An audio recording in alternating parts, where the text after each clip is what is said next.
Hello, my name's James Mather, and I'm going to talk a bit about replacing the seats in an early Austin-Healey, I mean a 106 or 3000 Mark 1, with seats from a Triumph Spitfire or GT6. And you may think, what a mad idea.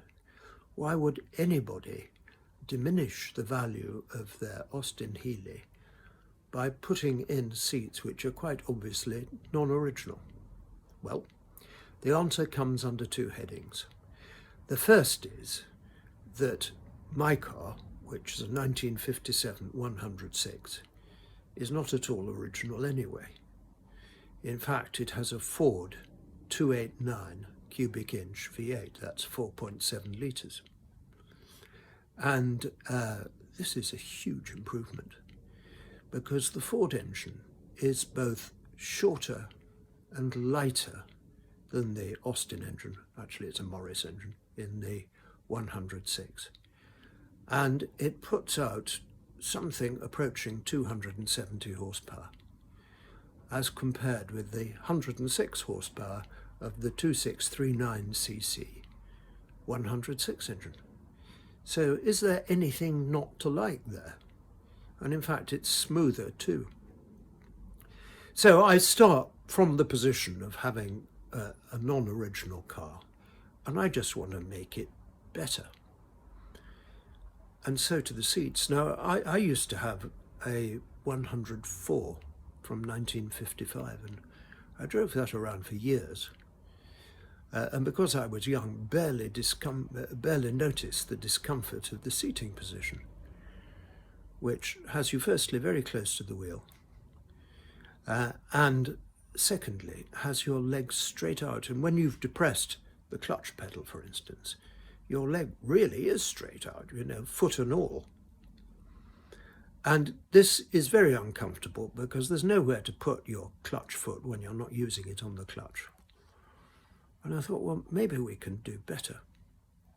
Now, I've got a friend who has a works replica 3000 Mark III BJ8, and it's one of those cars that was built up out of factory competition spares after the factory decided not to compete in rallies anymore.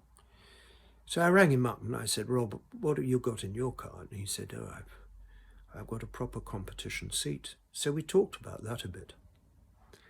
And there is an inherent difficulty with seats in the Austin-Healey, which is that the footwell is very narrow. And it's hard to get a seat to fit at all. And if you do get one that fits, it's likely to be a bit high.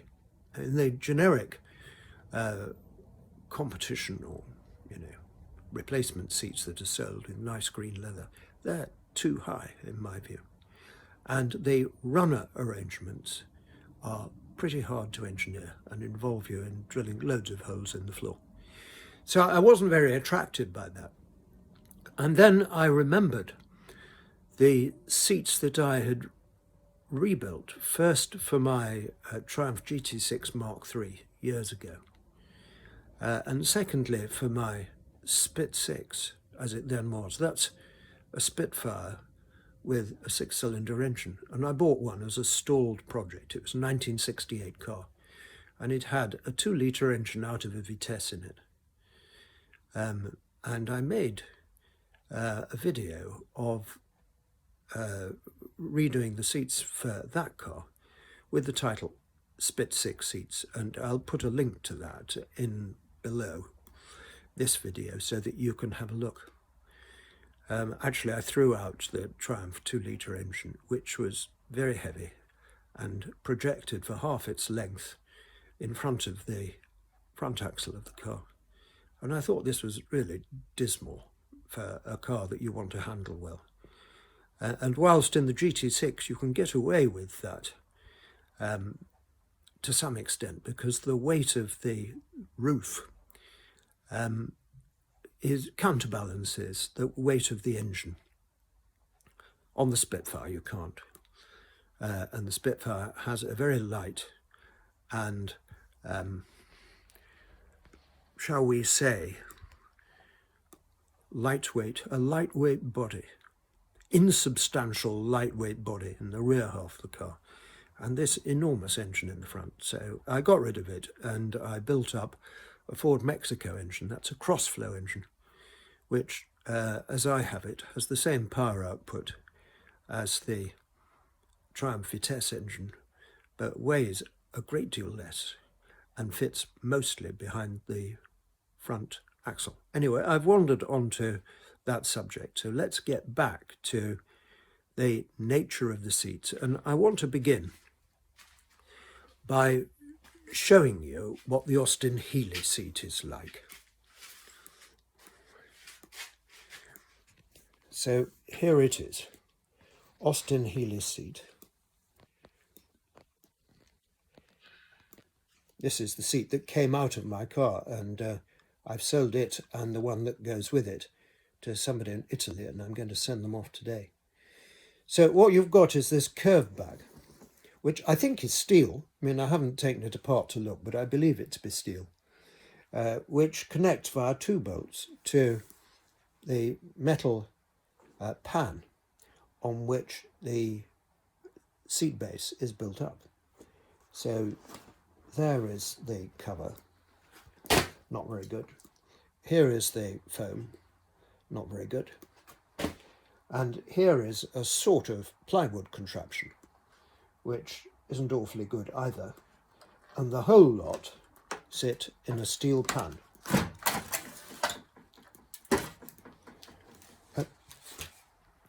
And this steel pan, it's often rusty, but actually not in this case. And that bolts down to the runners, as you see here. 3 bolts are normally in use. Now, I like the Triumph seat because it's much more comfortable. It has much better lateral restraint. It's got a reclining backrest, so you can, to some extent, choose your distance from the wheel. And there's another really good reason for liking it, which is that the Triumph tubular seat rails bolt straight down to the Austin-Healey runners via a bracket, which I'm going to show you too. So the distance between the runners is the same, it's 11 inches. So here is something which means we've got a viable project. We've got a comfortable seat, which is fairly small, so it fits in the car nicely, which will bolt down fairly readily to the runners in the Austin-Healey, and which has a reasonably traditional appearance. And I'm now going to show you what that amounts to. Now let's look at how the seat base goes together. Firstly, on the left here is the bracket which I've made up that allows the Triumph seat to fit to the Austin-Healey runners. And the round hole, which you see here, fits in to a bracket on the Triumph frame, just here, with a simple bolt, and that bolt acts as a pivot. So there are 2 of those. These brackets bolt straight down to the Austin-Healey runners. No modification is required. And then here there's this, well, it's cardboard, isn't it? There is this cardboard which forms a base for the foam to sit on. And the foam comes in 2 pieces. Firstly, there's this one. So before you begin to assemble this, you take the base cover and you glue the flute pad. That's the bit with the stitched flutes or stripes. You glue it down to that part within the line, and weight it down heavily with books or something. And then when that glue has dried, you come along and you glue the second piece of foam there.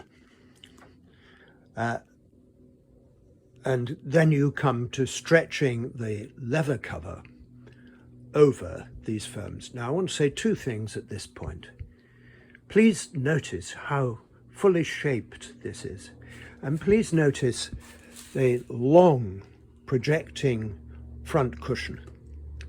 This is the key to comfort in the Austin-Heeley, because it lifts your legs up a bit and allows you to get a bit of space under your, as it were, your brake leg to tuck your clutch foot. And please also notice that the full shaping means that we've got a much more elegant appearance than we had with the Austin-Heeley seat, which really is pretty flat.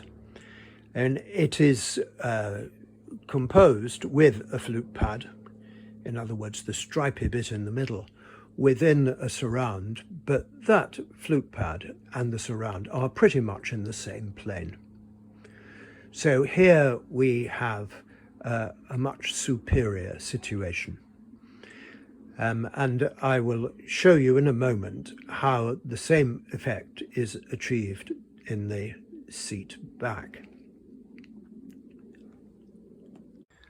Let me just give you an overview of how the seat back upholstery works. You have 5 webbing straps. This is an example of one, and these have metal clips which engage there and on the opposite side. So you end up with 5 straps across the back, and these support the foam. Now here is the foam. It's a thing of beauty, and I'm just propping it in place here so that you can see it. And so that gets glued to the straps, but really just to hold it in place whilst you assemble the seat. And then here is the seat cover, which is also a thing of beauty. And that slips over from the top, and then you fasten it in place using, for instance, this, but other things too. So you end up with your base cushion upholstered. That involves a lot of cable ties, which you may sniff at, but cable ties offer you adjustment. The traditional way of upholstering a seat like this was to use something called hog rings, and hog rings are either steel or copper in my experience, and they are crimped using a special pair of pliers to hold everything in place. But really, you only get one shot at that. And if you've got it wrong, then you've got a difficult job to take that hog ring off, retension the seat covering material, and crimp it again. The use of cable ties allows you to progressively adjust the tension. It's just a much better method. And if you've got it wrong, then you can just cut off the cable tie, or if you're mean like me, then you can get a tiny screwdriver and release the tongue that holds it in place and pull it off and use it again. So cable ties strongly recommended. Before we go on, let me say a word about this mounting bracket, of which, well, I've made 2 and I've got another 2 to make. I got a local steel fabricator to bend some 1/8 inch, that's 3mm steel plate into an angle, and I think the dimension was 5 inches, so that's that bit there, that's 5 inches, 125mm, and that's 1.5 inches, so 38mm. So I just got him to do that. It wasn't expensive. And I'll just show you. That's what the angle looked like when it arrived. And then I did a bit of planning using cardboard, engineering material, cardboard, and worked out what was needed using heavy corrugated cardboard. And then I cut this out using an angle grinder, which is a fearsome beast and not always fully under control, I have to say. You've got to be careful. But it doesn't half cut quickly, and that's what's needed. I drilled holes at the corners, so there and there, to get a nice radius.